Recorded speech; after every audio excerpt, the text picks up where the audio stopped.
we'll just go over a couple of what we call housekeeping rules, just so we're all on the same page and it makes this evening go nice and smoothly. If you hear me a little bit distracted, that's just me letting people into the lobby. I'm just waiting for Sean to join us, but he will be with us soon.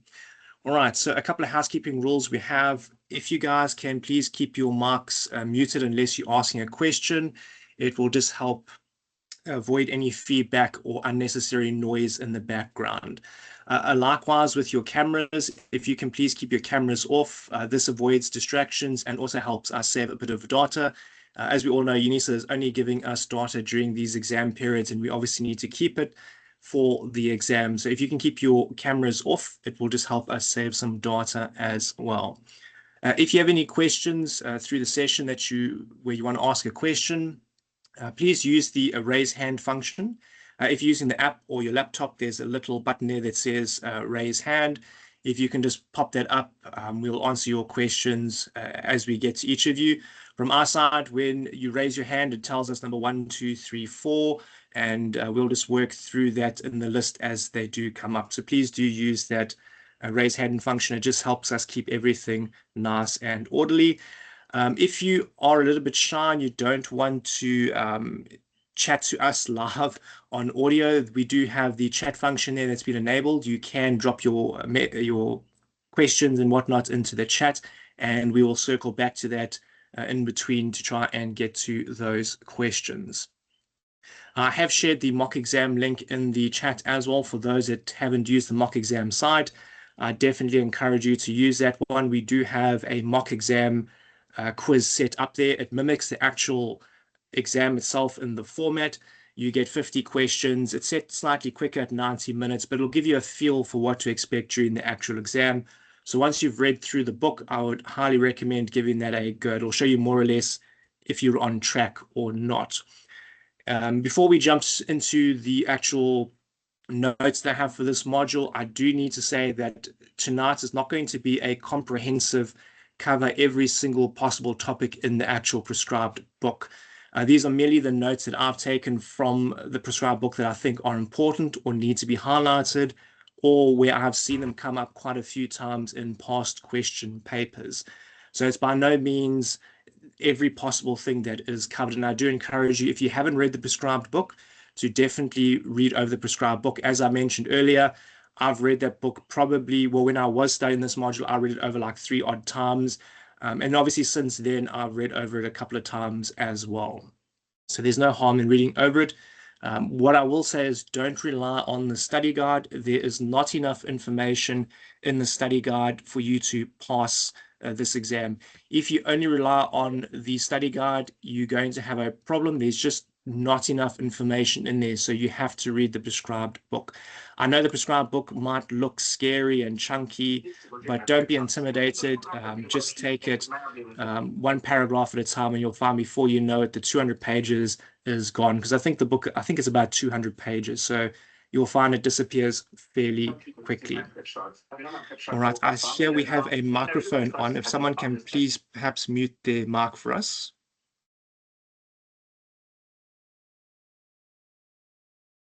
Okay, so for those that have just joined us, if you can just please keep your mics muted unless you're asking for a question, it will just help us keep everything on track and avoid distractions.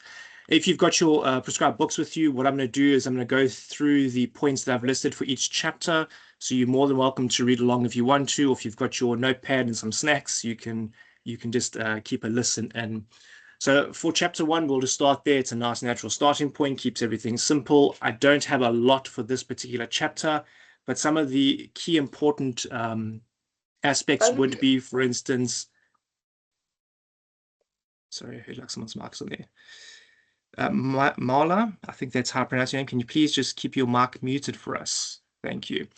All right, so the first thing we need to talk about is law and rights. That's the first topic you get introduced when you start reading this book. So when you... Okay, someone's asking to share the screen. Unfortunately, I don't have anything to share here. These are a couple of handwritten notes that I've got. So I haven't put together any fancy PowerPoint presentation or anything along those lines. So these are just a couple of notes I've made myself. All right, so with the first concept that we talk about in this prescribed book is law and rights. The reason we're going to start there is the law confers rights and duties on legal subjects. So they work hand in hand. If you have a right to own a vehicle, other people have the duty to respect your ownership of that vehicle. So your rights and your duties go hand in hand, and the law confers that upon us. And that brings us to the very next point that dovetails into here is our legal objects and our legal subjects. I'm going to very, very briefly cover this because I don't think it's too complicated to work over. A legal object in a very, very basic explanation would be anything that can be owned. So that can be things like, for instance, your cars, animals, it can be property. A legal object doesn't have rights or duties, but can be owned by a legal subject. The legal subject is human beings or juristic entities, anything that confers rights by law. So that would be, for instance, us as humans. So as humans, we are legal subjects under law, and we can own legal objects. So we can own property, we can own cars, we can own animals, etc.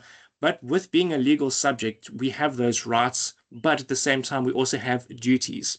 There are certain things that the law requires us to do or not to do. So as a legal subject, we have both rights, duties, and capacities. Those are the three main things that come up with a legal subject.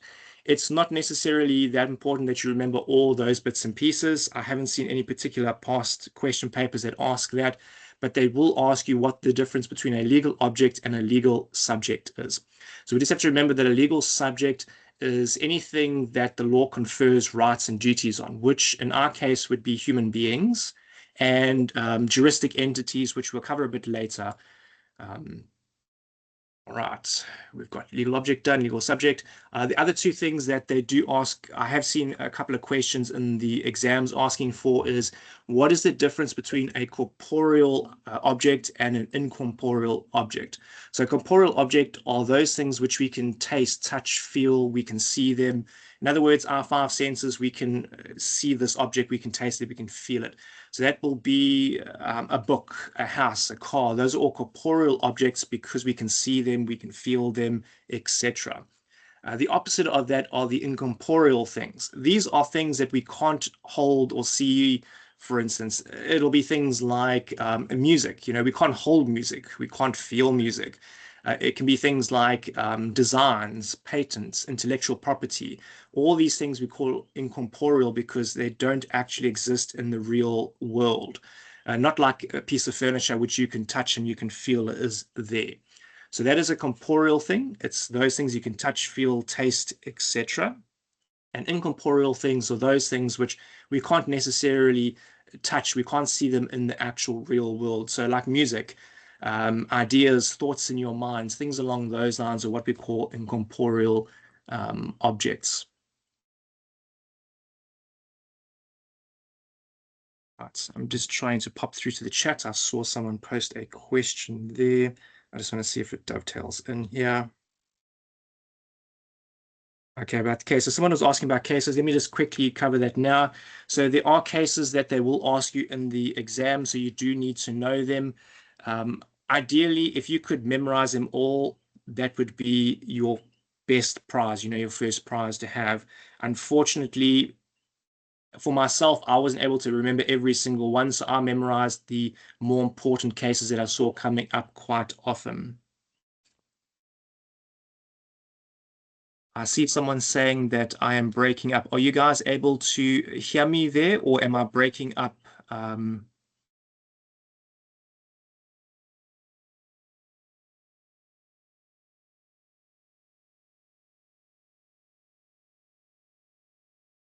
All right. Would you guys just be able to give me a thumbs? Okay, I see a couple of thumbs up. All right. Sorry, if I'm talking a little bit fast, sometimes I get quite a bit excited about it, and I do tend to talk a little bit, but I'll try and slow it down. Sorry about that. All right, so those are corporeal and incorporeal objects.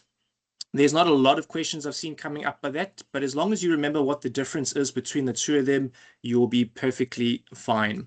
I'm not going to chat about the rights because I haven't seen anything too specific about that, so I'll leave you guys to read that in the book. But the next thing we're going to move on to is the legal subjects. What is a legal subject? So we've mentioned that a legal subject is a person or something to which the law confers rights, duties, and capacities on. So I'll break it down very briefly for you. A legal subject, there are two types under our law, and it is important to know this. There are some questions that will ask this. So there are two types of legal subjects.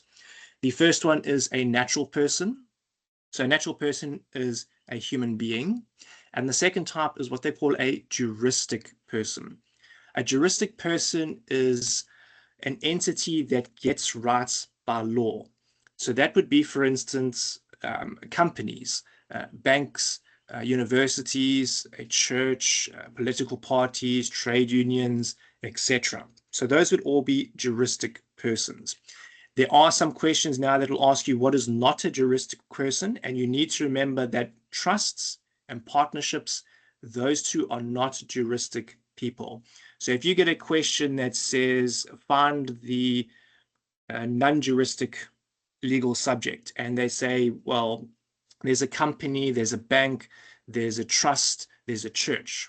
Well, we know that trusts and partnerships are not juristic entities, so therefore we would then say that the trust is the non-juristic entity in there. So just remember that there are two types of legal subjects. The first one is a natural person, aka a human being. The second type is a juristic person. So that would be your companies, your banks, cooperatives, churches, political parties, etc. The two that you have to remember that are not juristic entities are trusts and partnerships. I'm not going to go into detail as to why they are not classified as juristic entities, because you will cover that in your second year. And if you're really interested, you can read that in the prescribed book. Otherwise, we'll get quite sidetracked with that. That's really all I have for chapter one. Chapter one is fairly easy. It's just a nice, smooth introduction. You just got to remember what is incorporeal, corporeal, what is a legal subject, a legal object. That's really all you have to know for chapter one. So fairly straightforward there. Chapter two as well, there's not too many notes I've got for it. One of the most important ones is the beginning of a legal personality. Some of you were chatting on a WhatsApp group with regards to a question that came up about legal personality, so you do need to be aware of it. So when does legal personality begin? By law, legal personality begins at birth, but there are a couple of requirements that have to be met first. The first one is that the birth must be completed, and the second one is the child must live after it's been separated from the mother. So those are the only two requirements that we have to get legal personality. A caveat with regards to the birth being completed is that you don't have to have the umbilical cord being cut. You just have to have the child being separate from the mother. So the child gets born, there's a separation between the child and the mother. The child breathes or cries or something along those lines. We then say there has now been a beginning of legal personality, even if the umbilical cord has not been cut. And it's important to remember that because there are a couple of questions that I've seen that come up with that, where they'll ask you this and they'll sneak that little thing in on the side there. You know, the umbilical cord hasn't been cut, so therefore there's no legal personality. You must always remember, nope, that's false. The only two requirements for legal personality is then the birth must be completed where the child is separate from the mother, and that the child must live after that separation. There's no requirement to cut the umbilical cord. So be careful of those sneaky questions. There are a couple of them where they'll ask you that, but you only have to remember those two requirements for that. I'm not going to touch on the definitions of life and how they prove it and all that sort of thing, because we don't really need to know that for the purposes of the exam. But if you're curious as to how the law decides when someone is alive, they do cover that in the prescribed book, but it's not really necessary for the exam. For the exam, you really just need to know the two requirements for the beginning of legal personality. And I might be using the word legal personality, but it's just a big fancy word for saying when you become a holder of rights under South African law. So when do you get those rights? Well, when we fulfill those two requirements, we then have what they call legal personality, meaning I now have rights, duties, and capacities under law. I'm now a legal subject. Does that make sense? Does anyone have any questions? Because I know this question was asked on the WhatsApp group. I don't know if anyone has any questions with regards to the beginning of legal personality.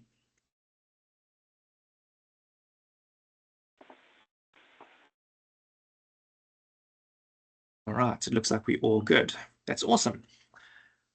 Okay, the next part they'll ask you on is registration of births. I'm not going to delve too much into this because it'll be a lot of just me reading to you from the book. You can read that in the book. You do need to know, though, the main components of registration of births. And one of the things I've even made a note of it is there's no Director General of Births and Deaths. And you'll see a couple of questions where they'll sneak that in. Who must the birth be reported to? And they'll put in Director of Births and Deaths. There is no such Director General.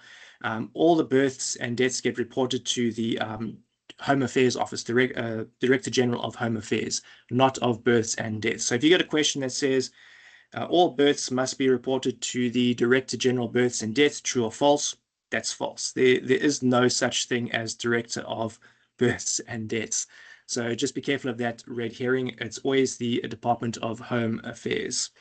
There are a couple of things in there where they ask you who needs to register the child.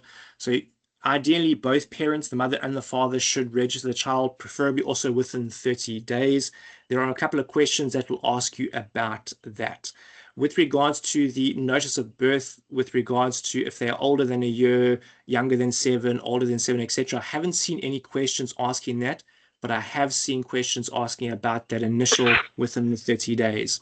So that would be the parents, one of them at least, but preferably both of them, registering the child's birth and within 30 days.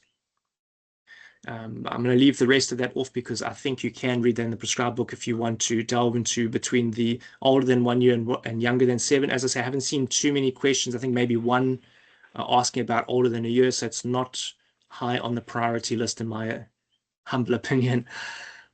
With regards to children born of married and unmarried parents, you do need to remember here as well that you can't register any birth unless you give them a first name and a surname. So they can't be on the system unless they've got names given to them. Their surnames could be either the mother or the father's surname, or like a double barrel. That's where they take the mother's surname and the father's surname and they put them together, and that becomes the child's surname. With regards to changing the child's surname, there are, I've seen 2 different types of questions they ask with regards to that. The surname of the child can only be changed if the parents agree to it, or if one of the parents is the sole guardian, then they can make that decision unilaterally. But if the parent doesn't have sole guardianship, then you have to get permission from both parents. All right, that's covered. I can hear someone with their mic open. Sishepo, let me just mute your mic there quickly. Perfect. Okay, we're going to move on to the interests of the unborn child. I'm not sure if you guys enjoyed that section as much. This is with regards to the nasciturus fiction. It does sound complicated at first, but bear with me. It's fairly easy once you understand what is this nasciturus fiction. So when you have a child in the womb, it's an unborn child, that child does not have legal personality in our law. So by law, they can't inherit, they can't do anything, there is no rights, no duties assigned to them because they are unborn. And you only get legal personality when you are born, which brings in a bit of a problem with regards to some fields of law, for instance, succession. How would that child inherit if he doesn't have or she doesn't have legal personality? They can't. So this is where the nasciturus fiction comes into play. It allows a conceived but unborn child to get those rights. For instance, when it comes to inheritance, maybe the testator, which is the person writing out their will, says that I want all my grandchildren to have an equal share in my estate. Now, maybe one of his grandchildren or one of his children is pregnant, but she hasn't given birth yet, which means that under law, that unborn child can't inherit. So, but now we bring in the nasciturus fiction. The nasciturus fiction says that we treat the child as if it was born and therefore can have those rights. There are a couple of rules that we've got to remember for it, and there are a number of questions that will ask you about it. But in order for this nasciturus fiction to work, or in order for it to benefit from whatever benefit might be acquired, the child needs to have been conceived at that time. So if I'm making out a will, well, let's say the will is executed where I want all my children to have an equal share. As long as my wife was pregnant at the time that the will was executed, that unborn child would be entitled to an inheritance. It obviously wouldn't help if the will gets executed and then the wife gets pregnant, because that happened after the fact. So at the time that the benefit accrues or comes to being, the child must have been conceived. The child must also then subsequently be born alive. If the child is not born alive, then that benefit falls away. So if we're talking inheritance and the child was entitled to inheritance, if the child was born but didn't survive, let's say it was a stillborn birth or it didn't draw a breath or anything along those lines, so legally it didn't get legal personality, it would not get any benefit. So it must be born alive in order to get that benefit. Also of importance is it must be to that nasciturus's advantage. It can't be to its disadvantage. So it has to benefit that unborn child. And although a third party can benefit, so let's say the mother could benefit, it can't be only for the mother's benefit. It needs to be predominantly for the benefit of that unborn child. So just to recap, in order for the nasciturus fiction to take advantage of a benefit, it must be conceived at the time that the benefit would have been accrued or given to that child. It must subsequently be born alive, and it must be to the advantage of the nasciturus child, the unborn child. Generally, as I say, we use this a lot in like inheritance, because when someone dies, they can obviously hand on a portion of their estate to their children. And if one of their children is pregnant or the wife is pregnant, then there would be a benefit accruing to that nasciturus fiction. Does that make sense with regards to nasciturus fiction? I'm not sure if anyone has any questions, but I'd like to just pause here to address any issues with regard or any questions with regards to that before we move on.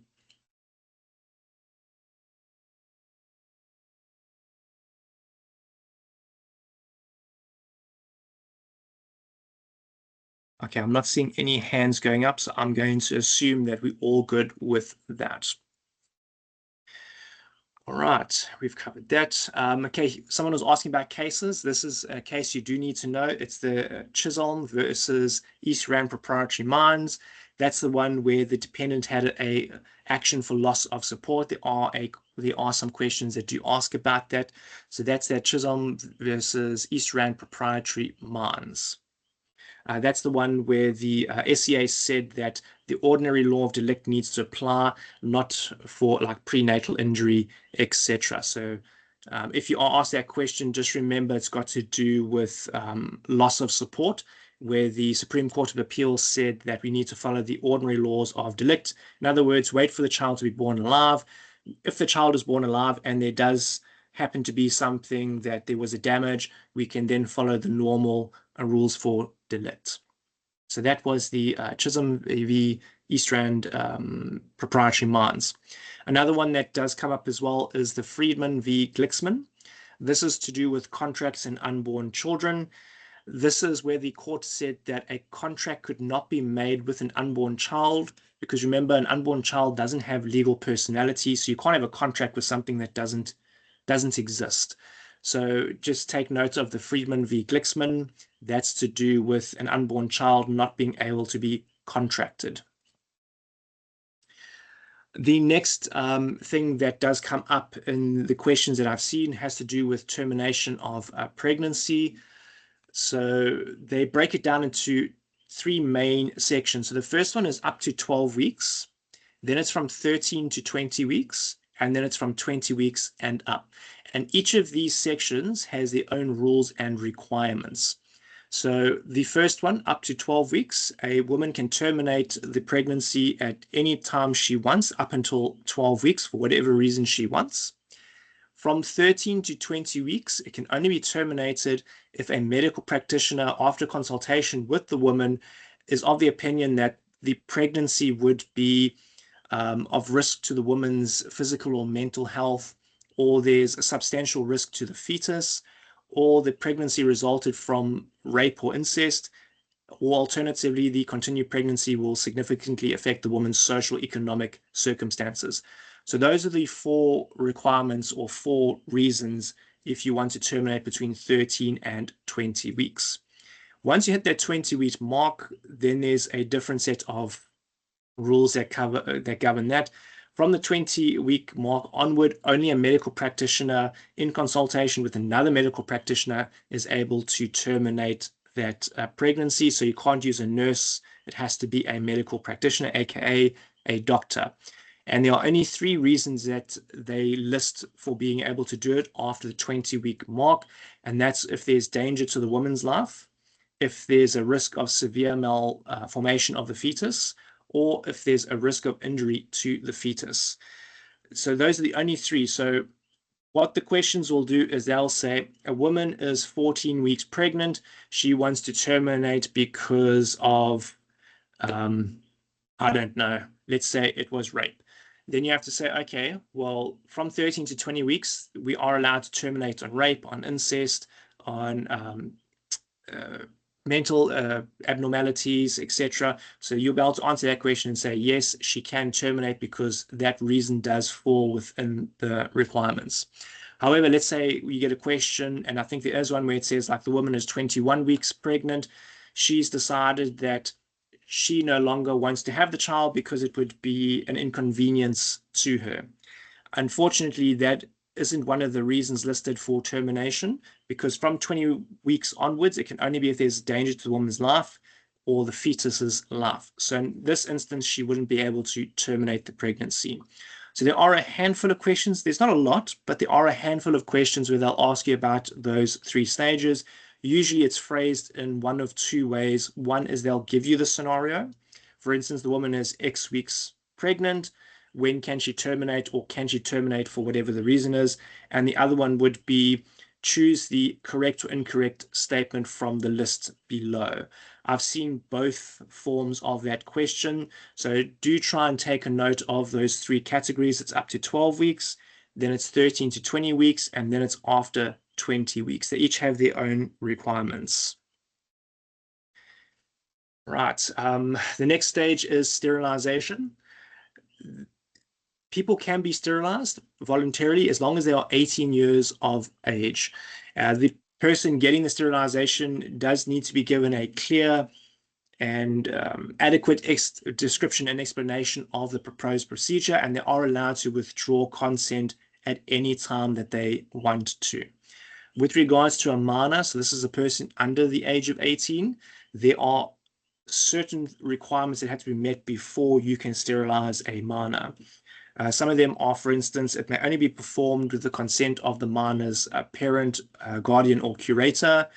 Or, for instance, if there is a problem that has to that affects the child's life. And there again, we have to then do it after a panel where they have a psychologist, psychiatrist, and a nurse.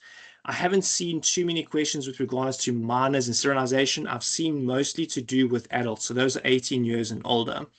So the key thing for that is 18 years and older, you are allowed to have voluntary sterilization. You don't need anybody else's permission. You can go and opt to do that yourself. A couple of questions I've seen will normally say you need the spouse's consent or a guardian's consent or etc. Under the Act, you don't need anyone's consent but your own. And then the last part for this is with regards to ending of legal personality. So we had a beginning of personality. That's where the child was born and you're alive. The ending of legal personality is now death. So now that legal personality comes to an end. So when a person dies, that terminates legal personality. There are a couple of questions where they're going to ask you about presumption of death, and you do need to know the difference between them because there are questions that will ask you. So there are two main routes to go with regards to presumption of death. So just to backtrack a bit, presumption of death is when a person disappears and we don't know if they're dead or if they're alive. Now, obviously, if we see the person and we can see the body, we know that they are dead, and therefore we have that legal surety that the legal personality has now ended.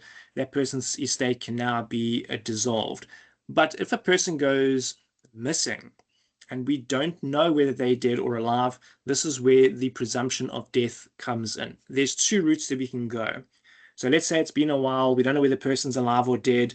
We want to dissolve the estate, for instance, so we can, hand out the car, the house, etc. We would then have to go to court to have this matter resolved. And the first way we can go is the common law procedure. So to get a presumption of death via common law, any interested party can approach the High Court. And the important thing here is the jurisdiction of where the person was domiciled. Domiciled meaning where did they permanently reside. So an interested party here could be a creditor, it could be a spouse, it could be a child, a parent, anyone that has an interest in this person can approach the court. It's brought by way of an application, and the burden of proof is what we call a preponderance of probabilities. In other words, you go to court, you tell the judge A, B, C, they've been gone for so long, they were doing this and that, and whatever the case is, and the judge will say, well, on the balance of all these things I see in front of me, on the balance of probabilities, I think you're right, this person is most likely dead. So it's on a preponderance of probabilities. It doesn't have to be beyond reasonable doubt. It just has to be that it's more probable than not. So that's the common law route. Almost missed that. I've got a note here as well. Initially, our legal system followed the English rule that a person needs to be missing for 7 years. It's important to remember that this does not apply anymore, and there are some questions that will ask you about this. So South Africa, we don't follow a 7-year rule anymore. A person could be missing for 2 years, 10 years, 30 years. It doesn't make a difference. There's no time limit or minimum time period on it like under English law. However, time will play a factor in it. I mean, if a person's only been 6 months, it's unlikely a court's going to say, hey, this person is presumed dead. The factors that they will take into consideration will be the age of the person. So the older the person is, the more likely it is that perhaps they are deceased. The person's trade occupation. Were they jumping off mountaintops or were they just a farmer? The more dangerous the occupation, the more likely it is the court will agree with you that this person could be dead. I mean, let's face it, Shark Tank diving is a lot more dangerous than planting beans on a farm. The other thing they'll look at as well was how much danger was involved in that. So yeah, that's pretty much all the notes for the common law procedure. The other route a person can go is the statutory procedure. So this is where the state takes the initiative and they will have a judicial officer that will look into the matter. It's an inquest. And they have to be certain beyond any reasonable doubt that the person is deceased. So the burden of proof is a lot higher on a statutory procedure than on a common law procedure, because common law is on a balance of probabilities, whereas statutory, the judicial officer has to, beyond any doubt, know that this person in his mind must surely be dead. Okay, with regards to common law versus statutory, there are a couple of differences with regards to their outcomes. So on a common law one, it is rebuttable, meaning that, for instance, here, if a person rocks up and they say, hey guys, I'm here, I'm not dead. It's called rebuttable because you can clearly see, hey, the person, we thought he was dead, he's not dead, he's standing in front of us. So it is a rebuttable presumption because we're not sure whether this person is dead or not.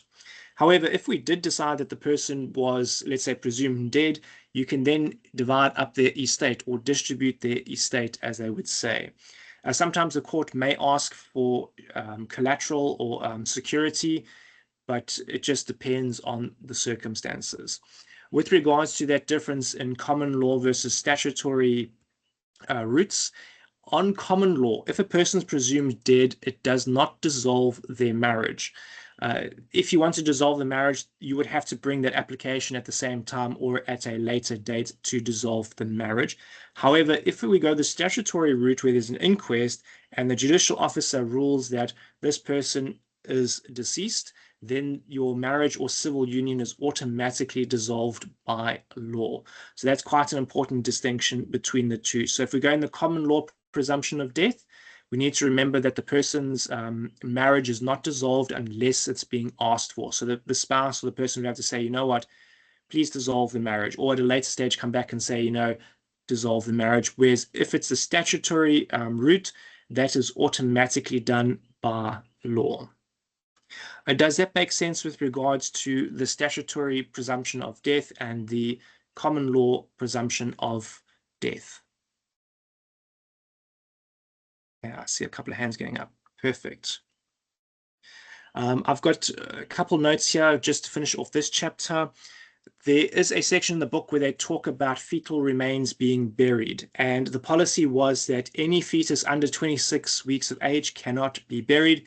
However, we have had that voice of the unborn baby court case where they said that that was unconstitutional, and therefore the department cannot refuse burial orders for fetuses if they are less than 26 weeks of age. So just keep that in mind in case you do get a question.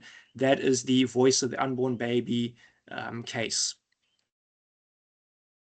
All right, so that's chapter 2. How are we doing for time? Oh, we need to speed up just a tad.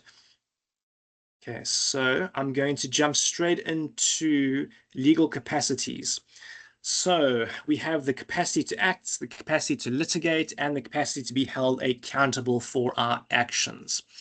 So capacity to act is where we perform what they call juristic acts. So this could be signing a contract, it could be buying something from the shop, it could be marrying someone. These are all juristic acts, and you have to have that capacity to act in order to do that. For instance, an infant, which is under 7 years of age, has no capacity to act whatsoever. They can't get married, they can't make contracts, they can't do anything along those lines because legally they don't have capacity to act. Likewise, capacity to litigate is, as its name says, it's the capacity to bring a lawsuit in court. Capacity to be held accountable for your crimes is, as the name says, can you be held accountable for your crimes and your delicts? And for instance, infants, they don't have that capacity, so they can't be criminally liable, nor will a minor under the age of 12. Important to note here is that everyone has legal capacity. There were a couple of questions in the mock exam where they ask you about a monstrum, which is a person that was so severely deformed that I think it was that French one where they said that they were actually not considered people.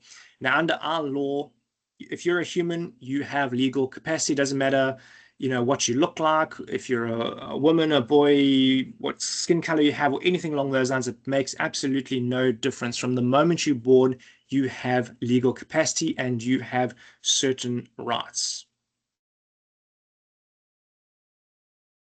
Someone's asking about, okay.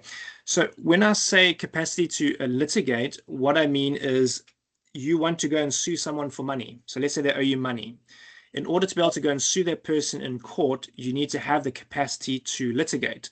If you don't have that capacity, I can't take that person to court. So for instance, an infant does not have the capacity to litigate, so the infants can't sue the SABC. The infants can't sue its friends because it doesn't have the capacity to litigate. So litigate, it's a big fancy word to say take someone to court. I hope that maybe explains it a little bit better. All right, domicile. We'll touch on this very briefly. I've got a couple of questions for you tonight where we'll go through them, and they do talk about domicile. I know you guys were talking about it in the study group as well. So domicile, in the simplest way that I understand it, would be to say that's where you are legally resident for legal purposes. So in other words, where do you stay the majority of the time? Where do you receive your bills and your traffic fines and things along those lines? That would be where you are domiciled. Now, it's important to remember that a permanent residence is not necessarily the same thing as a domicile. I live in Durban, but maybe I've got a house in Joburg. And maybe I make the house in Joburg my legal domicile. So all my traffic fines and my notices will all go to the house in Joburg, but not where I'm staying in Durban. So it is important to remember that domicile doesn't always necessarily tie up with where you are living. Some general rules with regards to domicile. Every person in South Africa has a domicile, and you can't lose your domicile, and you have to have a domicile before you can change. It's not like, well, I give up my domicile A and before I have my next domicile. You can't do that. Everyone has to have a domicile, and you can't lose your domicile. With regards to the kinds of domicile, you'll get a domicile of origin. This is generally the one where when you get born, you assign that by law. So if you were born in Durban at Parklands Hospital, your domicile is now Durban, for argument's sake. It's your domicile of origin. After that, you can have a domicile of choice. A domicile of choice means that you get to choose where you want your domicile to be. In order to have a domicile of choice, you do need to be 18 years or older, though. If you're under 18, for instance, you're a minor, your domicile will be wherever you are most closely connected. And for those who are asking those questions in the WhatsApp group, you'll remember we had that discussion with, do you follow the parents? Do you follow the aunt? Do you follow... It always comes down to where you are most closely connected. And I would hazard a guess to say that for the majority of minors, their most closely connected domicile would probably be their parents, assuming their parents were married and lived together. However, it doesn't necessarily have to be the fact, but generally speaking, that will be their domicile. Another important case that you do have to remember is the one of Baker v. Baker. That has to do with military staff and domicile.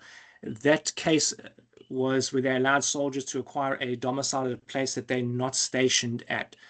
That does come up in the questions. That's the Baker v. Baker. It's got to do with military personnel being allowed to have a domicile of choice, but importantly, at a place that they are not stationed at.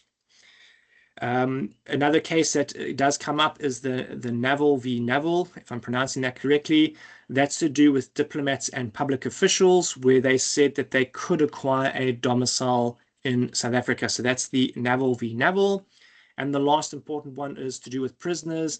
That's the Neffler v. Neffler case, where it says that prisoners who are imprisoned for life automatically get a domicile of choice in prison. So that's the Neffler v. Neffler case. So the cases that I'm mentioning here to the person that was asking at the beginning, these are cases that I have seen come up. So it is important to keep these in mind. And if you have to memorize some, memorize these 6 or 7, because chances are very good that you will get them. All right, I'm going to just do this last point here because I have some questions at the end for it. For people who do not have the mental capacity to acquire a domicile of choice, this is automatically assigned to them, and it will be with the place that they are most closely connected to. So the same thing for a minor is the same thing for a mentally incapacitated person. It's going to be the place to which they are most closely connected. All right, I'm just trying to keep us on time here. Let's jump through, I think, to chapter 6, which has to do with minority, because for myself, I found this particular chapter probably the most mind-boggling, and I had to read over it a couple of times. But maybe before we jump in this, is everyone happy? Are we all good? Do you have any questions so far?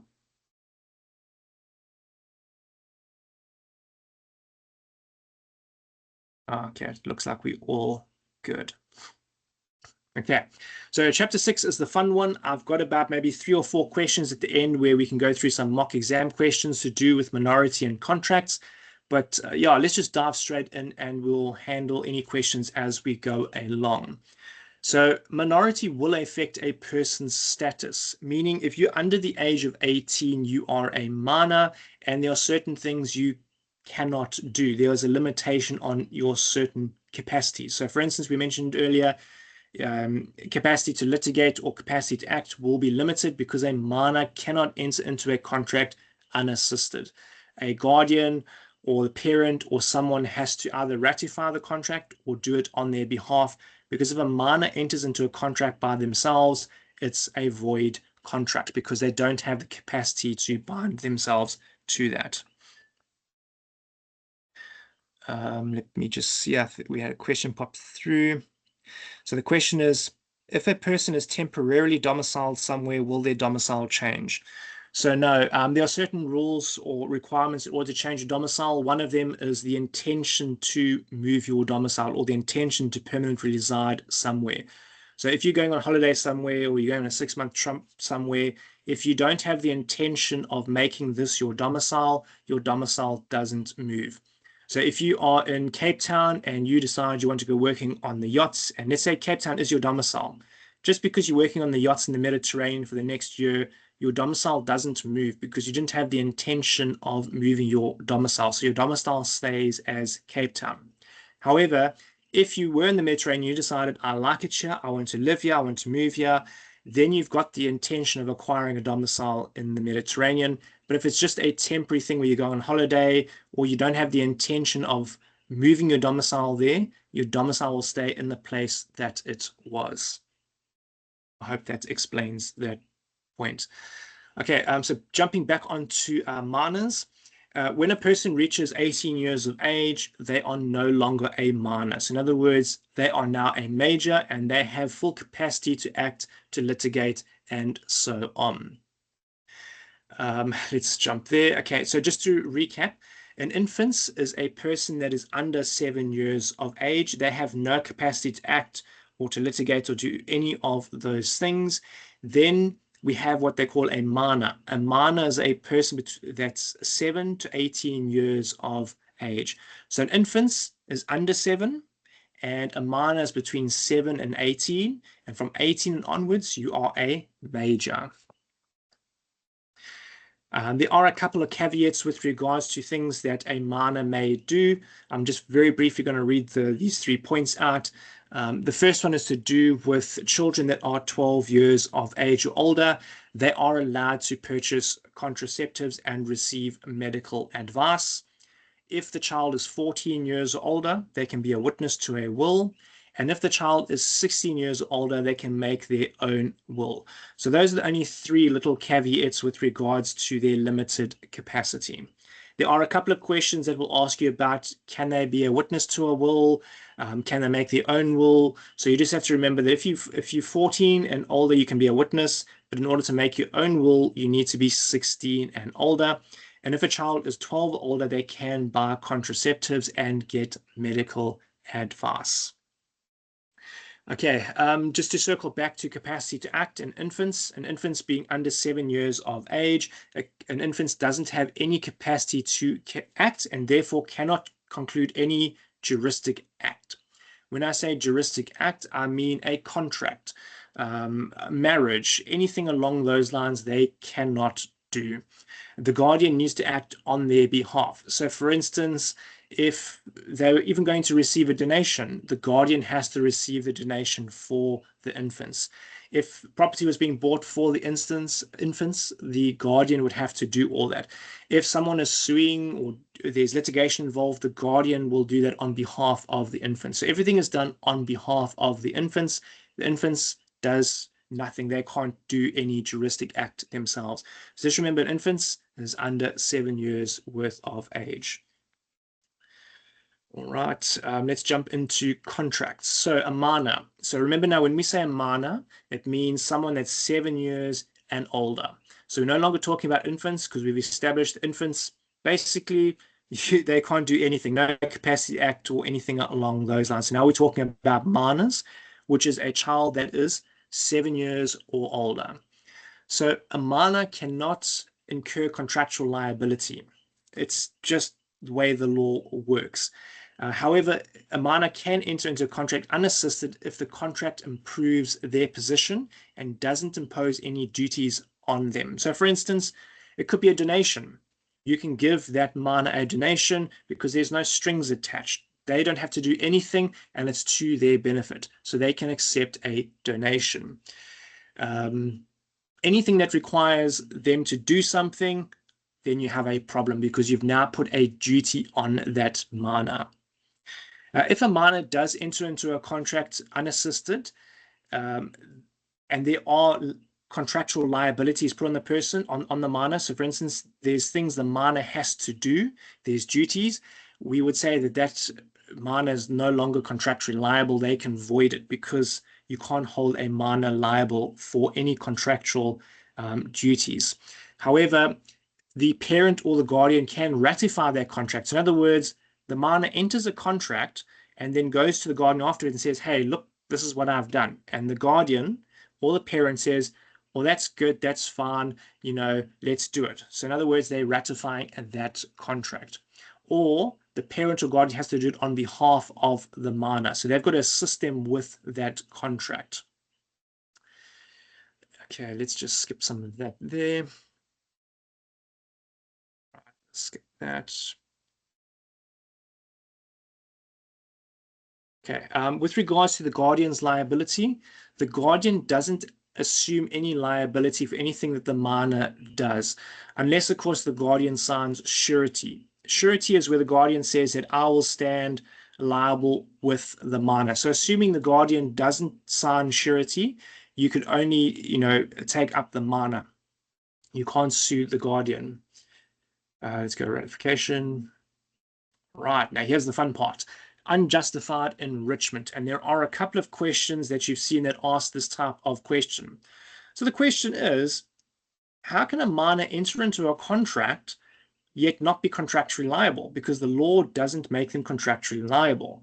So what will happen now is someone sneaks along and they're 16 and they go and sign a contract to buy a motorbike. They take the motorbike but never pay for the motorbike. Now the owner says, Ibor, you've got to pay me for this. But then the minor says, hey, I'm a minor, you can't sue me. Now we have this problem because the dealer, the vendor, can't sue the minor because the minor can't be contractually liable. But then how does the vendor get his motorbike back? Because this is unfair. The minor has the motorbike and I am now down a motorbike. This is where the unjustified enrichment comes from. So if there's a party that gains what they call a patrimonial advantage, in other words, a monetary advantage at the expense of another person, and there's no legal grounds for it, that is what we would now call unjustified enrichment. So in our case, the minor scored patrimonially because they got the motorbike. The vendor who sold the motorbike has now been impoverished by the cost of that motorbike because now he can't get the motorbike or the money back. So we would then do an enrichment claim against the minor. So what would happen here is you can only claim back for the actual value of the object, not its selling value, not the contractual value, the actual value. So sticking with the motorbike, let's say that the dealer, the vendor, said that the motorbike was worth 20,000 Rand.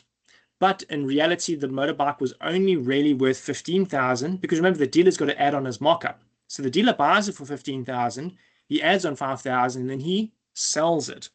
So in our case now, although the dealer sold the motorbike to the minor for 20,000 Rand, he cannot claim 20,000 Rand because he can only claim the actual cost of the item. In this case, it's 15,000 Rand. So he would then go to the minor, have an unjustified enrichment claim against the minor for 15,000 Rand, and that is as much as that person could claim. Before I move on, I see there is a question. So the question is, so an infant cannot accept donations without the guardian's consent. At the other hand, the minor can accept the donation without the guardian's consent. That is correct. It's because the infant has no capacity to act whatsoever. So even receiving a donation, the guardian or the parent must do it on behalf of the infants. A minor has limited contractual ability to act. So they are able to accept contractual or benefits, but not duties. So a donation, for instance, confers benefits, but no duties. So therefore, a minor would be able to accept a donation. So it's going to come down to whether or not there are duties involved or not. All right, so now we've worked out that our motorbike was worth 15,000. Our vendor can now claim that 15,000 back. But now let's say it's a little bit more complicated than that. Let's say, same scenario, the miner has the motorbike, but before the vendor could put this claim in for unjustified enrichment, the miner sold the motorbike to his friend for 10,000 Rand. Now we've got a problem because we can only claim back either the actual value of it or whatever's been increased on the miner side. So on the miner side now, he's been increased the value by 10,000 Rand because he never had that before. He has no legal justification to have that. So now when the vendor comes, he can only sue for 10,000 Rand. It sounds wrong. It is wrong, but that's unfortunately the way the law works. It can only be to the amount that the miner was improved by. So because he sold it for 10,000, he only has a 10,000 Rand advantage. So the vendor can only now sue for 10,000. And it gets worse. Let's say after the miner sold the motorbike for 10,000 and before the vendor found out and put an enrichment claim, the miner says, hey, I'm going to have a party. He spends 5,000 Rand on a party. And then the vendor finds out, hey, you've sold the bike, I need my money. He then puts the claim in. Now the vendor's in a worse position because the miner's already spent 5,000. So he only has 5,000 Rand left. The vendor can only sue for 5,000 Rand because the miner's estate has only been improved by 5,000 Rand. So don't see it as complicated. I know maybe I'm not explaining it 100% correctly or easily, but the amount that we can claim back for on an unjustified enrichment is the amount to which the miner has been benefited, not necessarily the retail value or the value he paid the other person, anything along those lines. It's the amount that he has increased his estate by. So in our last case, he sold the motorbike for 10,000. So he's still up 10,000. If he spends 5,000, well, he's now only up 5,000. If the miner had sold the motorbike and had spent the 10,000 Rand on sweets and chocolates and movies, there would be no money for the vendor to claim back because the miner would have nothing. There wouldn't be any increase to the miner's estate. I know we had this discussion last semester. It doesn't seem very right or fair, but unfortunately, that's just the way the law works with regards to the unjustified enrichment. Does that make sense the way I've explained it? I'm not sure if I did a very good job at explaining that, but I hope it made a bit more sense. I do have some example questions that we're going to work through to help explain it a bit more, but I do hope that at least gives you more or less an idea of how the unjustified enrichment works. All right, I see we are almost at 8 o'clock now. Let me just have a quick run through. Okay, with regards to minors, I've just got a handful more notes, and then at least we'll be done with that. It's to do with criminal and delictual liability. So criminal liability means, are you responsible for crimes you commit?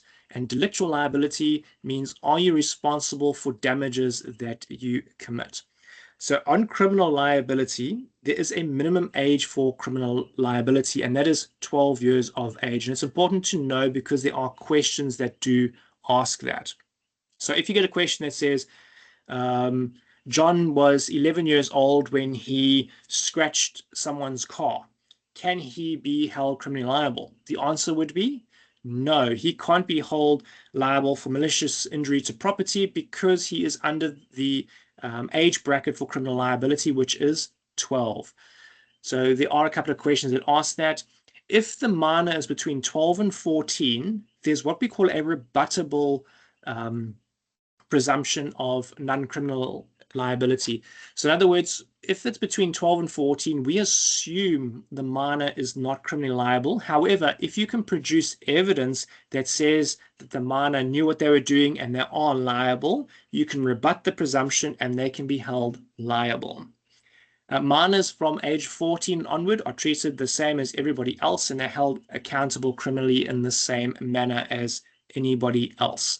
So just remember that under the age of 12, you cannot hold a minor criminally liable.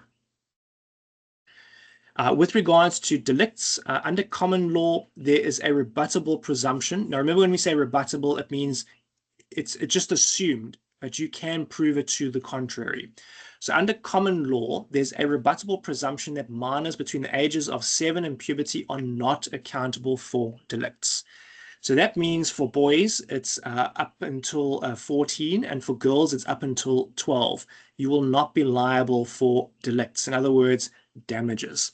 Remember, though, it is rebuttable. So if you could prove that they knew what they were doing, they did it with intention, and so on, you could then obviously rebut that presumption and hold them liable for those damages. All right, I'm going to leave it there now. Just put a pin in it.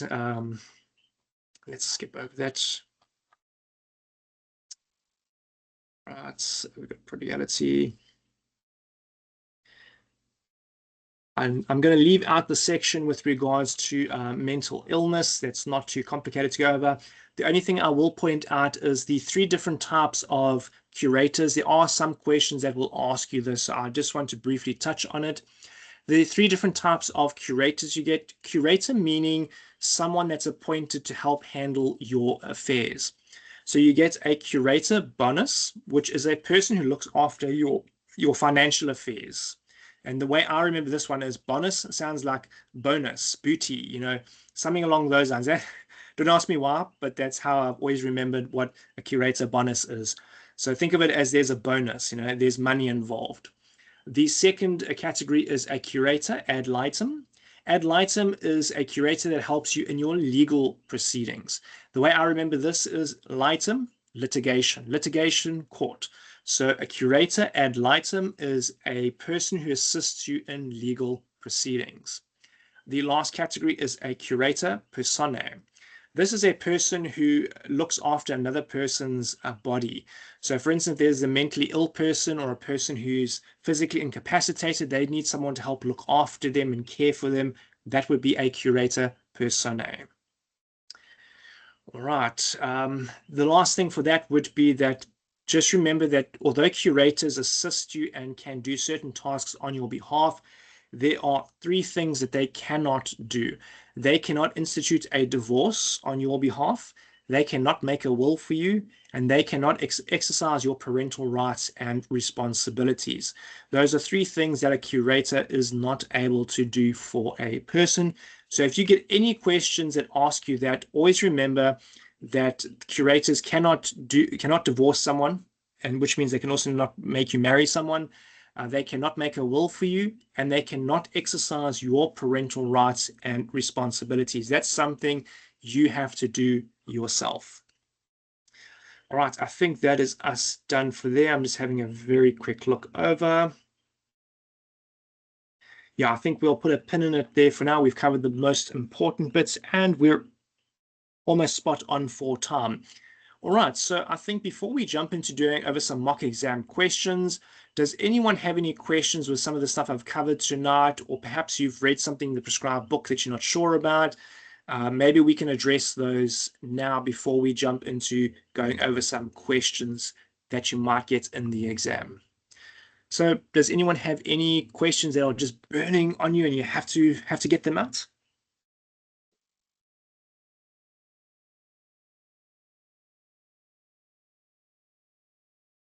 Sure. Very quiet over there. All right, so while I'm waiting to see if anybody has any last minute questions on a squeeze in, I'm just going to start bringing up the questions. So at least we'll have that ready.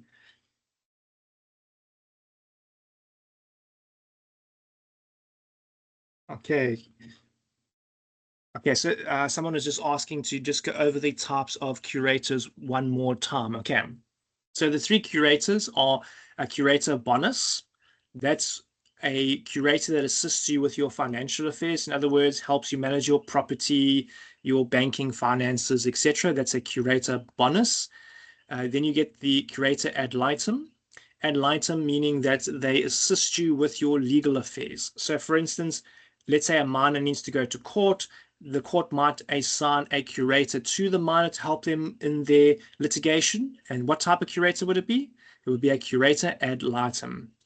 The last kind is a curator personae. That is a curator that assists a person physically, if they're mentally ill or perhaps they are severely handicapped, and that's a very, very personal type of curator. So courts will generally not grant that unless it's absolutely necessary, because it's very, very restricting to the person. But it's a curator bonus, a curator ad litem, and a curator personae. Those are the three types of curators that there are. All right. Thank you. Perfect. All right. By default, Microsoft has all your marks muted. So when you put your hand up and I acknowledge your hand to chat or ask a question, whatever the case is, please do unmute your mic, and then you will be able to chat to us. Otherwise, you'll be chatting and nobody else will be able to hear you. So I'm going to share the screen now. I'm just pulling up the settings for that. All right, I'm telling Microsoft to share that screen. We'll give it a couple of minutes. Sometimes it does take Microsoft a little while to see. Okay, so I've shared the screen with a question up. You can let me know once you see that. You can just drop me a thumbs up. But what we'll do is we'll work through a couple of these questions. And what I normally like to do is I throw the question out there. You know, who knows what the answer is? You can pop the letter in on the chat. If you feel brave, you can put your hand up and we'll take it from there. But please do put your hand up just so we can keep everything a little bit orderly. I'll give you 1 star if you get the question right, and I'll give you 2 stars if you can also give me the reason why. Now, the exam for this is multiple choice. So if you don't really know the answer, I always tell the guys, knock off the two answers that you know are definitely not right. And then from the 2 that are left, choose the most probable answer. So in this case, you can do that tonight as well. If you have a feeling you know what the answer is, even if you don't know the reason behind it, feel free to put your hand up, drop it in the chat box, and we will work through it. However, I do encourage people to give me your reasoning for it. So we'll try that on the first question out. So you can get a feel for it. But what I'll do is, I know some people are listening on headphones because they're at work. I'm going to read the question out so that if you aren't able to read it on your screens, at least you'll be able to participate as well. I trust everyone can see the screen that I've shared.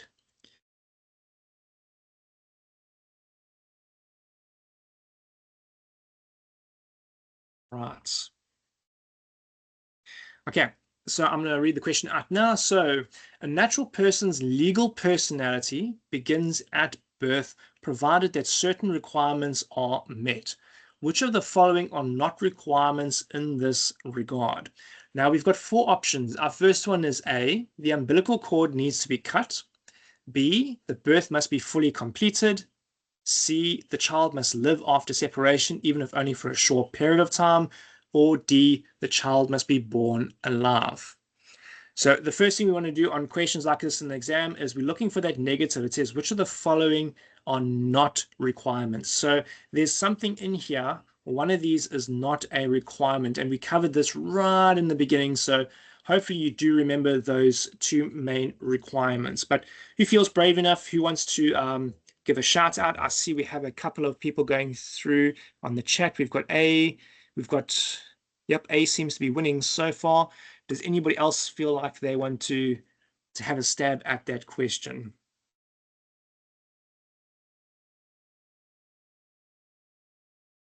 Sure. Very quiet. I don't bite, hey guys. I totally promise. I'm a very nice guy. All right. So in the chats, we got A's. A's seem to be winning. All right. Going once. Going twice. No last minute. Oh, big. Typical. There, last minute hand come in. Timberlily. Oh, I'm not sure if I'm pronouncing your name right there. Go for it. What do you think the answer is?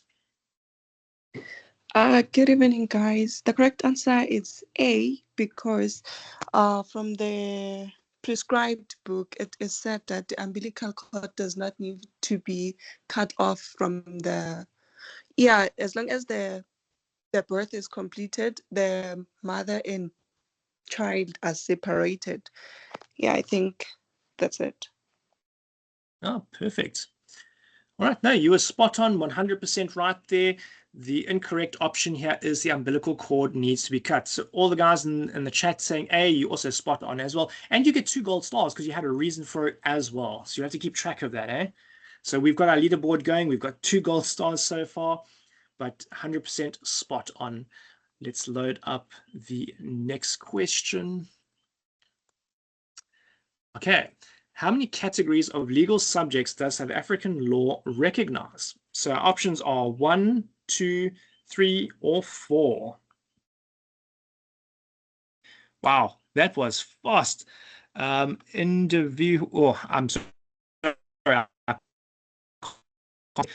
Go for it. Which one do you think it is? The answer is C. We have the juristic persons and natural persons. Yep, 100%. We've got first one there.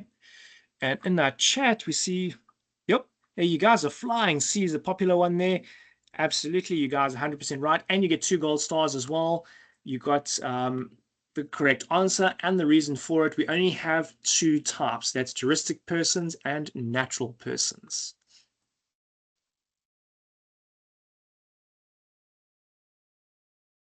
Okay, so the next one is, which one of the following statements is incorrect? A newborn baby does not have legal capacity. A 7-year-old child has no capacity to act. A 6-year-old child is not accountable for his or her delict where liability is based on fault. Or D, a 7-year-old child is not accountable for the crimes he or she commits. So then just remember with this one, if you're not sure about the answer, pick off the 2 that you know definitely won't fit for this question. And then when you're left with the last 2, try and see which one you think it is. So we've got a C and a B so far in the chat. Who wants to give this one a stab and be brave enough? There are 2 stars up for grabs.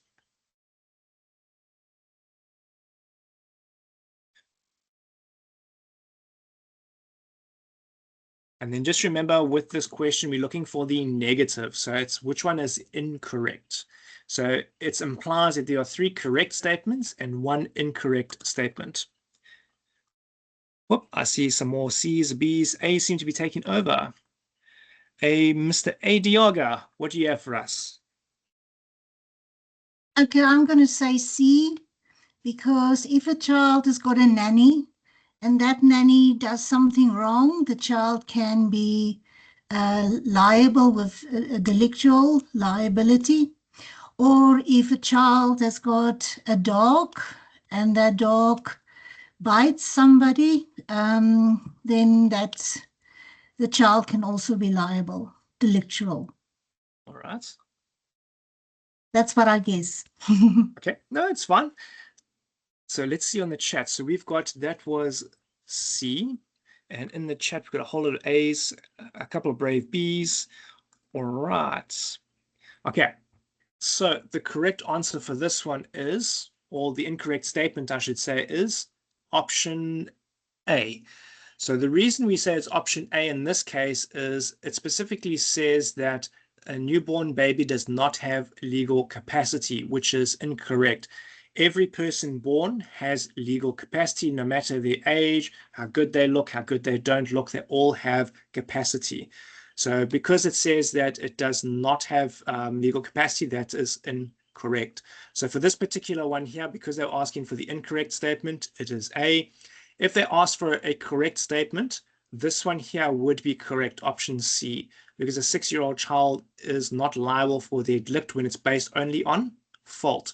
So the one with where a dog bites you, you are able to sue them, but it's not based on fault. So Diago was spot on with that one. But for the purposes of this particular question, it's this statement here that is incorrect because everyone has legal capacity. Oh, an infants. Oh, I don't even think we can give a star for this one because I think this one's a bit too easy for you guys, eh? So an infant can be defined as a child younger than 18, younger than 1, younger than 14, or younger than 7. I don't even know if this is worth half a star. I think it'll be a little bit easy. Sure, even the chat's all going straight to the D's. All right, I think I'll give that one to you guys. I think that was a little bit too easy, eh? D is the correct answer. An infant is a person that is younger than 7 years of age. Hey, I wish I had marshmallows here. I could give you guys like marshmallows. It'd be better than stars. At least you can eat marshmallows. Oh, cool.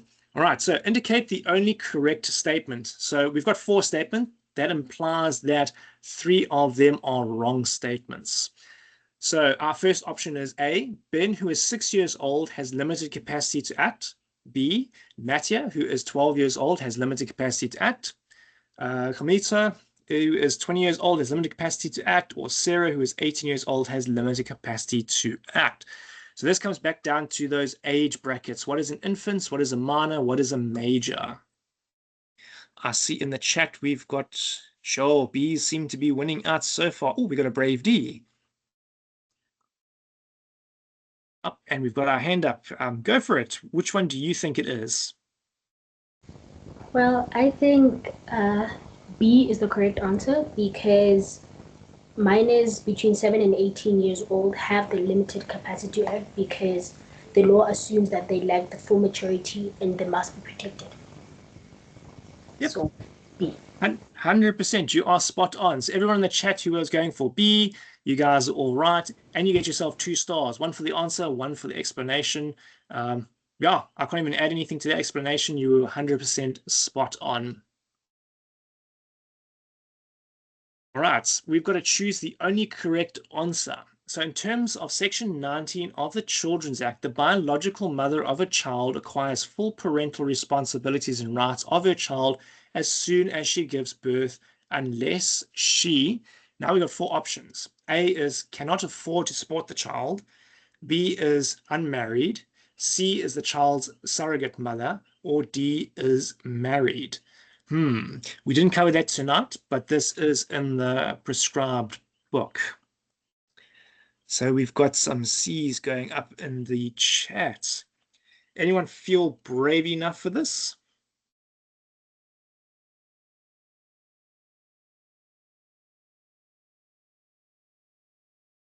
Sure. In the chat, C is the undisputed winner so far. All right, so yes, in this case, C is the correct option because a surrogate mother doesn't have any legal rights to the child unless she cancels the surrogacy agreement. Spot on, guys. Ooh, another one to do with children. So this one is the only correct option. The Section 28(2) of the Constitution, the best interests of the child are something, importance in every matter concerning the child. Now, you'll notice this one comes up a lot in this book, and when you move on to your second year and you do family law, there's an entire chapter dedicated to this particular subject. So in the chat, we've got the A's winning. Sure, the chat are beating you guys with the marks. The marks, you guys are losing marks here. Chat's winning hands down so far. All right, everyone on the A wagon, you're 100% right. The correct word is of paramount importance. Right, so we're going to choose the only correct option here. Who must be notified of the birth of every child who was born alive? A, the superintendent of the hospital. B, the director general of health. C, the director general of home affairs. Or D, the South African police. I think this one is fairly easy as a dead giveaway. So we've got C's, lots and lots of C's there. Hey, come on, all the marks, you guys are losing to the chat group.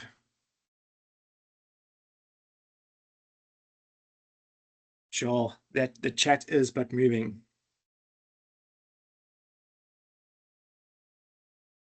Okay, yep, you guys are right there. I see there's a brave A. Unfortunately, option C is indeed the correct option. The Director General of Home Affairs gets notified of the child being born. Okay, so the following statements deal with the registration of births. Indicate which one of the following statements is incorrect. So our first option is the Attorney General must be notified of the birth of every child who was born alive. Our second option is, where possible, both the father and the mother should register the birth of their child. Option C, in the case of an abandoned child, notice of birth must be given after an inquiry has been undertaken in terms of the Children's Act. Option D is, if both parents are deceased, notice of birth must be given by the child's next of kin or legal guardian. So we've got to find now which is the incorrect. So this implies that there are 3 correct ones and 1 incorrect one. Yay, we've got a hand. Go for it. The incorrect one is A, because only the Director General of Home Affairs needs to be notified. Yep, spot on. 2 stars there, and everyone in the chat who was going with A, you guys also scored right there. So A is indeed the correct answer for this one because the Attorney General is not notified at all, and the other 3 options are correct. Ooh, interesting. Now, presumption of death now. So choose the only incorrect statement below. A presumption of death can be pronounced in terms of the common law if A, the High Court in whose jurisdiction the missing person was domiciled is approached. B, the High Court has been approached by an interested party, such as a creditor of the missing person. Option C, more than 7 years have passed since the disappearance of the missing person. Or lastly, option D, the applicant proves on a preponderance of probabilities that the missing person is dead. So which one do we think is the right option? We've got a PNSC there. Your hand's, well, I don't even think your hand went down. Which one do you think it is?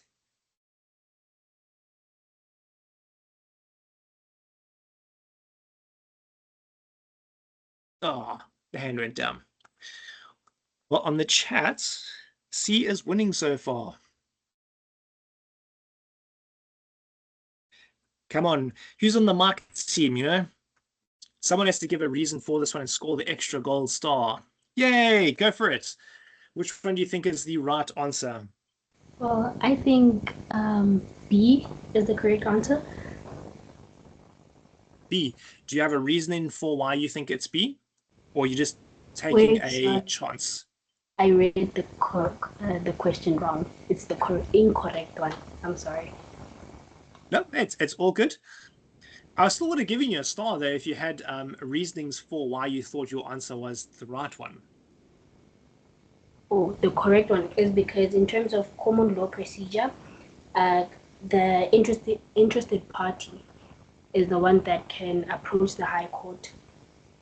Yes. To apply for an order. So yep, that's spot on. So at least you got 1 star. That's better than no stars. yeah. We'll have to have a leaderboard up, and I think by the end of this, we'll have to see who has the most stars.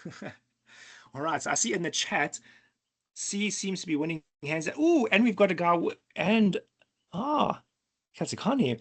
Okay, so in the chat, Katsikani, I'm not sure if I'm pronouncing your name correctly there, but it's C because we no longer follow the English law that used to follow the 7. Spot on, there's 2 stars. Yay, someone in the chat got both stars. That is awesome. So yes, the correct answer for this one is option C because we no longer follow English law. There is no specified time limit. Okay. From the following statements dealing with the Nassaturus fiction, choose the only correct statement. The Nassaturus fiction may only be applied.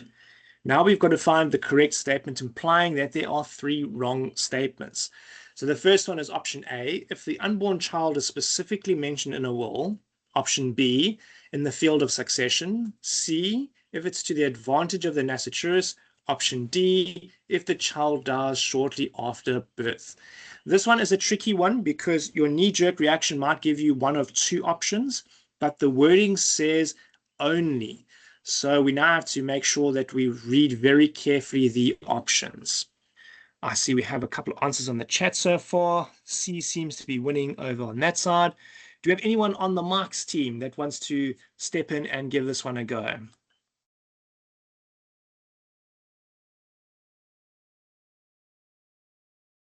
I'll even give an extra star if you can give the legal definition of what a Nassaturus fiction is.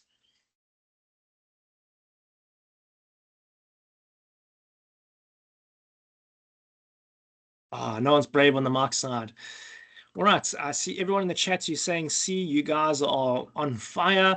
It is indeed C. It's got to be to the advantage of the nasciturus fiction. And although we can use it in the field of succession here, the wording is only. So that points us to option C. It needs to be to the advantage of the nasciturus fiction. I see that time is running away from us. So what I want to do is there are a couple of ones we're doing with the enrichments. I just want to jump to those ones. I think they were here some. Oh, yes. Let's do one of these questions. So this is dealing with unjustified enrichment with a minor. So you might have to have a calculator or something handy. But the question is, Temba, a 15-year-old minor, concludes a contract to sell with Mr. McCoyner, an adult, without the assistance of his legal guardian in terms of the contract. Mr. McConnor sells Temba a motorcycle for 6,000 Rand. The actual value of the motorcycle at the time of conclusion of the contract is 5,000 Rand. Indicate which amount will be able to claim from Temba on the ground of unjustified enrichment. So now remembering unjustified enrichment means someone gained a patrimonial advantage over someone else without any legal justification.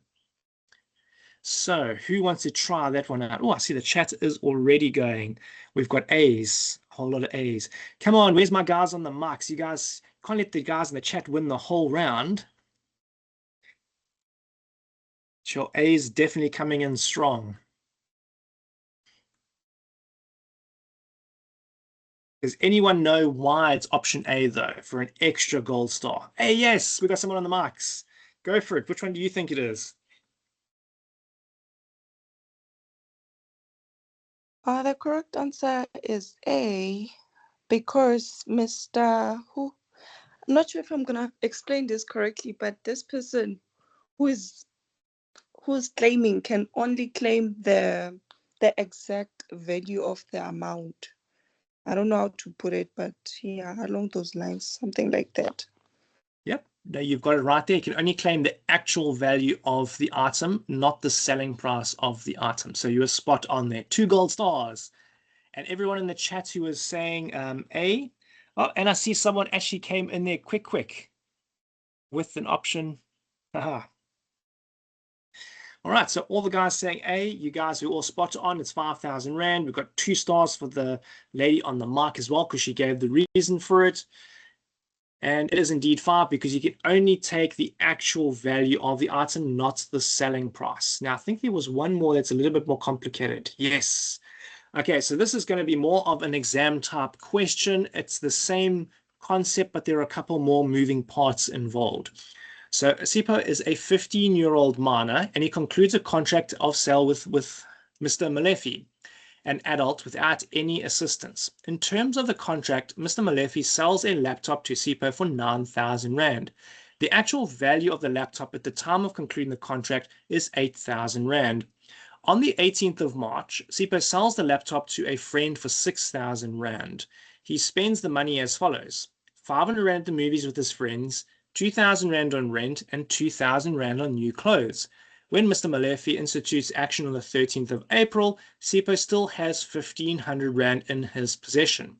We now must indicate the amount that Mr. Malefi is able to claim on the grounds of unjustified enrichment. And our options are A, 6,000, B, 8,000, C, 2,000, or D, 5,500. Now, this is the same as the previous question, just they've added in a few more moving parts. So we have to do some very basic math here, but follow the same rules as for the enrichment. So number 1 was we always have to have the actual value. So I'll give you that clue, and then you can work out the rest from there. I see the chat is already going.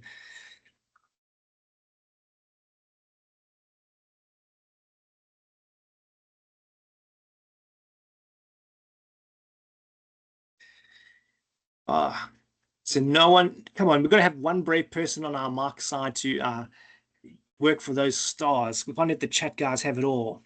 Ooh, we've got a brave B in there and amongst a mountain of D's. Yay! I see an A. Diaga, your hand just went up. Go for it.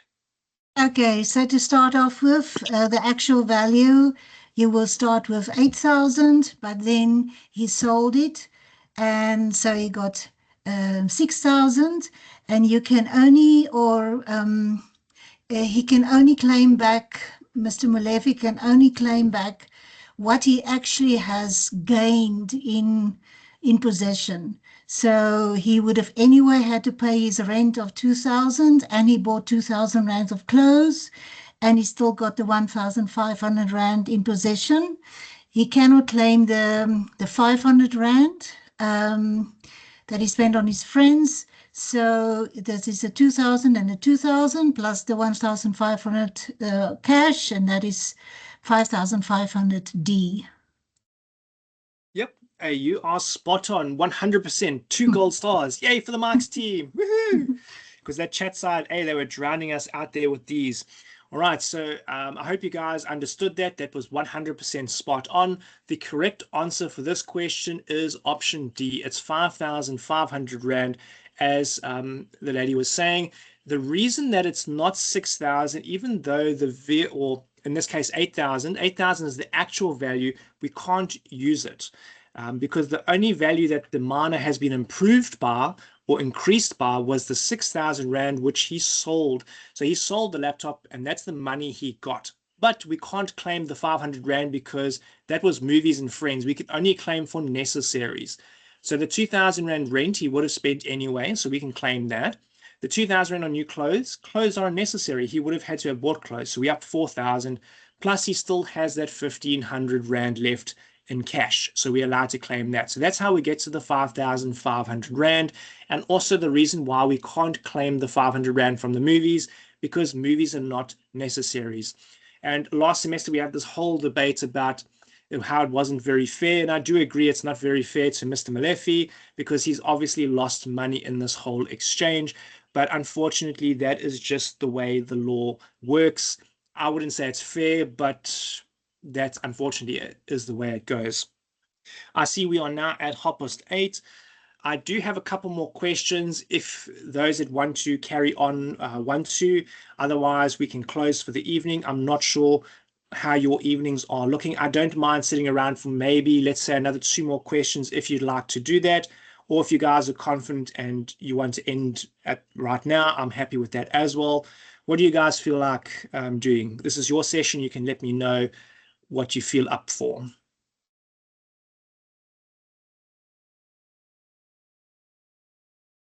All right. Well, let's try and see if we can squeeze in maybe another 2, maybe 3 more questions, and we'll take it from there. Perfect. All right. So let's see, what is our next question after this one? Oh, okay. A person with a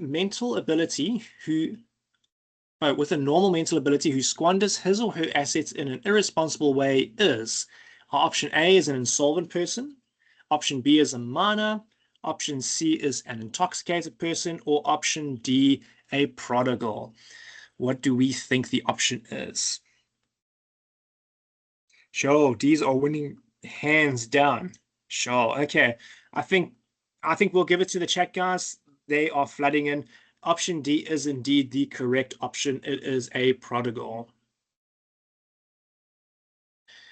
Okay, number 21. Let's see. A minor of 14 years can, without parental assistance or consent, do A, act as a witness to a will, B, make his or her own will, option C, enter into a life insurance policy, or D, be a depositor at a mutual bank.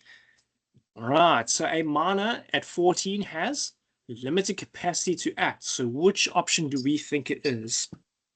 Sure, we got A running there.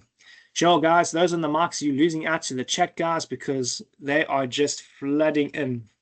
So far, A seems to be winning.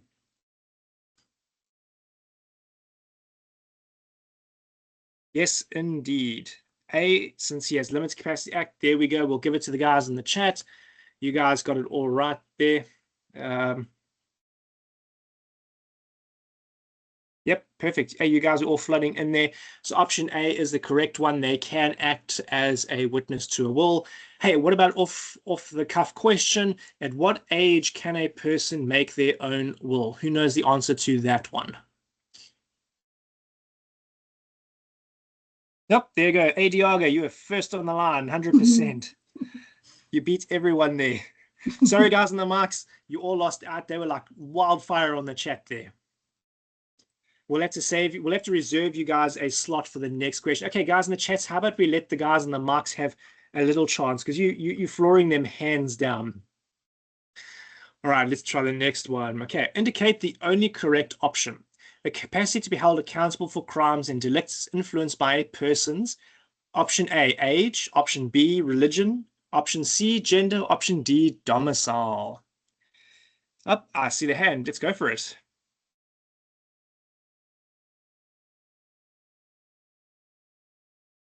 I think the correct option here is A. I can't explain further, but it's A. Okay, well, you get 1 star at least. Yay for the marks team. All right, so everyone in the chat also going for A. You guys are also all spot on. It's A. The reason it's A is because age influence a person's capacity to act, or in this case, capacity to be held accountable for their crimes.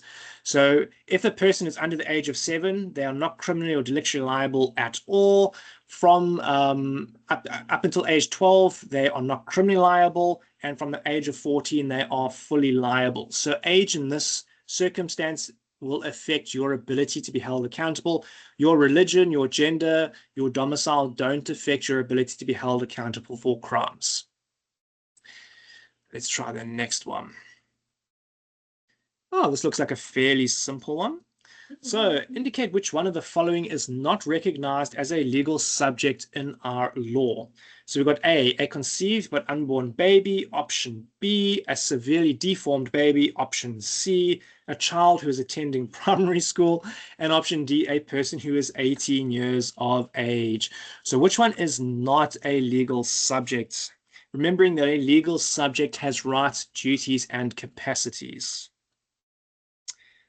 Sure, the chat is going. Yup. And we've got a hand up. Yay, go for it. The correct answer again is A, because this baby is not born, so it's obvious.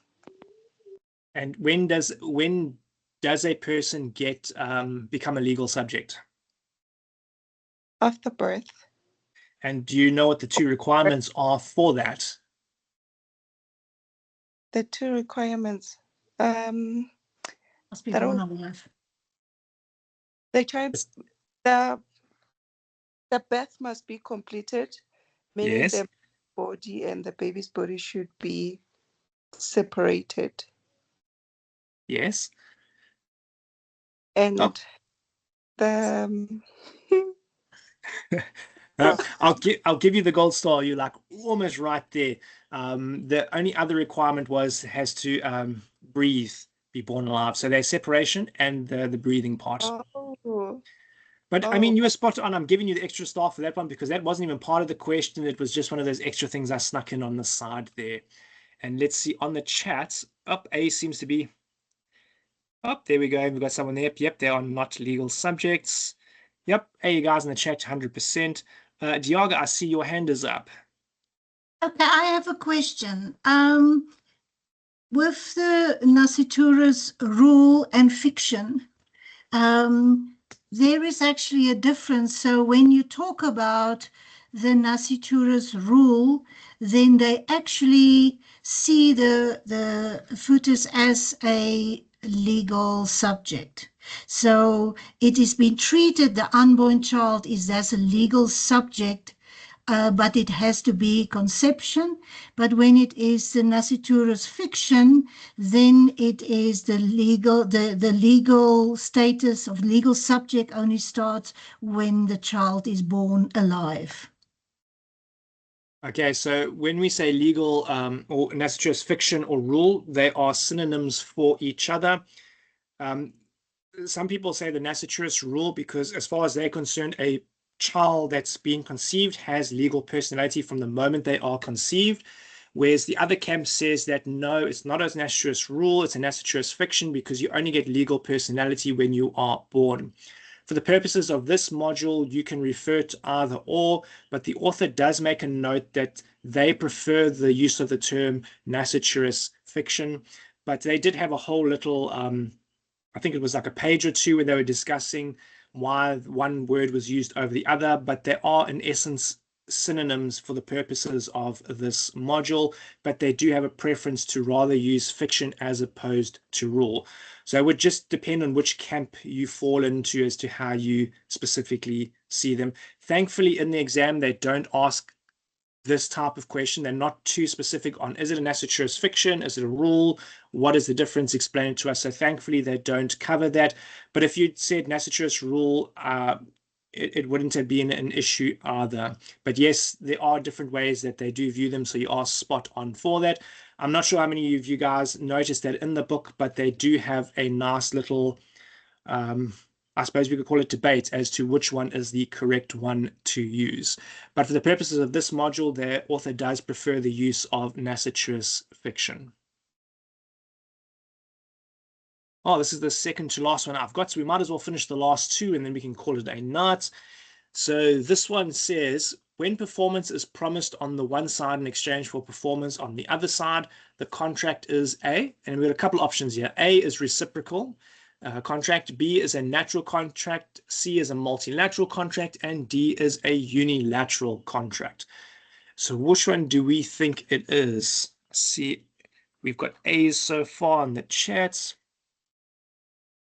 Hey, if no one on the mock team takes this question up, then definitely on the last question, you'll have to do something for the team because you're letting the chat guys go for it.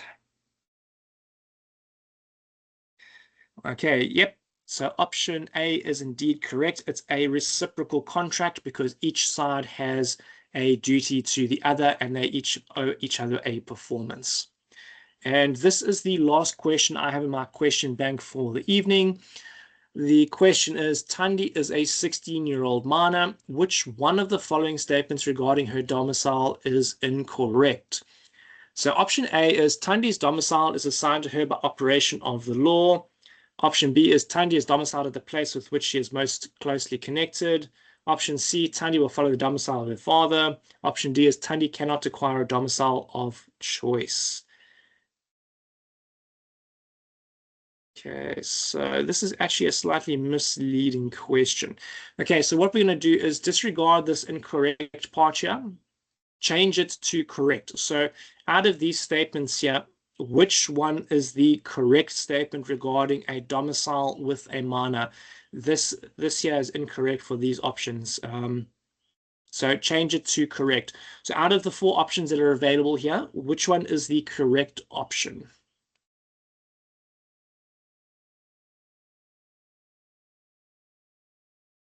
Okay, we see a couple of C's in the chat, a couple of B's. Anyone on the mics who want to be brave and try their luck at a stab?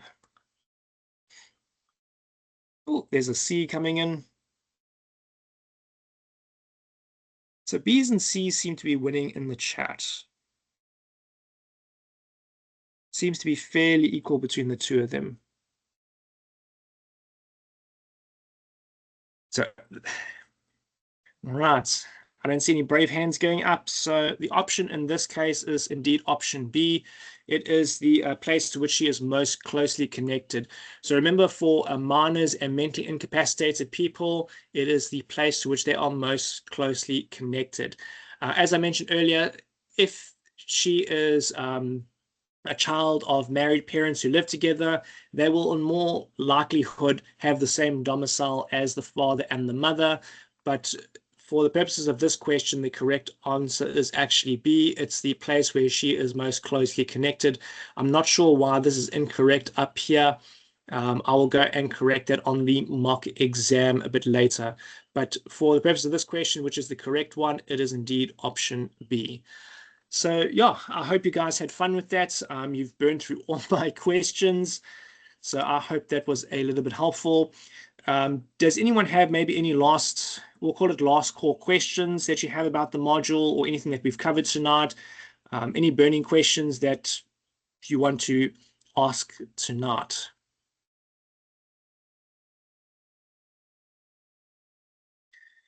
right, doesn't seem like we have any hands going up.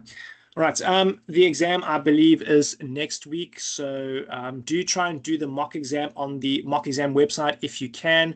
It'll give you a very good idea of what to expect. It doesn't have every possible question, but at least it'll get you, I think, well prepared for it. And remember that you have to read the prescribed book. The study guide just does not have enough information in it. If you only read the study guide, I'm 125% sure you will probably fail the exam, unless, of course, you're really good at guessing answers. So do make sure that you have read the prescribed book at least once. I would recommend reading it more than once if you can. Although tonight's session is over, I hope it was helpful. We'll meet up again in the WhatsApp study group. So if you have questions that you've forgotten about or you want to ask, you're more than welcome to pop them on the WhatsApp group, and Sean or myself or somebody else who knows the answer will chip in and help out where we can. But otherwise, it was an awesome evening. Let me just check if there's any last minute ones there. Oh, now we're getting real hypothetical. Okay, so we have a question there in the chat. It says, if the child is born alive but put on oxygen, does the baby still have legal capacity? Okay, I am neither a doctor nor a medical academic, so I would posit that if the child was born alive but placed on oxygen, for legal purposes, they would probably say yes, the child is a legal subject because the child is breathing, even though it's not breathing on its own, or perhaps when you say it's put on oxygen, using an oxygen tank. I would posit in both those scenarios that the child would have legal personality because they're born alive, they're separated from the mother, and their lungs are receiving oxygen. So as to my mind, I would say yes, the baby is a legal subject. Yeah, to my mind, that's what I would say. I know there is a paragraph or two in the prescribed book where they talk about when this all begins, and they also do mention that there is no legal specific that says yes or no. It's taken on the circumstances. So that, to my mind, would be yes, the child would be born alive. But yeah, if you guys have any other questions, pop them onto the WhatsApp study group, and you can enjoy the rest of your evening. I'm going to go grab myself a cup of coffee now because you guys made me talk way too much. You guys are supposed to talk more, especially those on the mic team. You guys let me down too much. You let the guys on the chat group walk out with all the stars. So if we have a leaderboard, the guys in the chat group, you are all winning, hands down for sure. But yeah, I see all your messages there. Yeah, thanks, guys. I'm glad you enjoyed it. I enjoyed it as well. I always enjoy this interactive part. But yeah, have a super evening, and I'll post this recording up on a YouTube. It takes about an hour or so. I've got to download it and then re-upload it to YouTube, but I'll post it up there for you guys, and I'll share the link on the WhatsApp group. Otherwise, have a super evening, and I will see you all over on the WhatsApp group.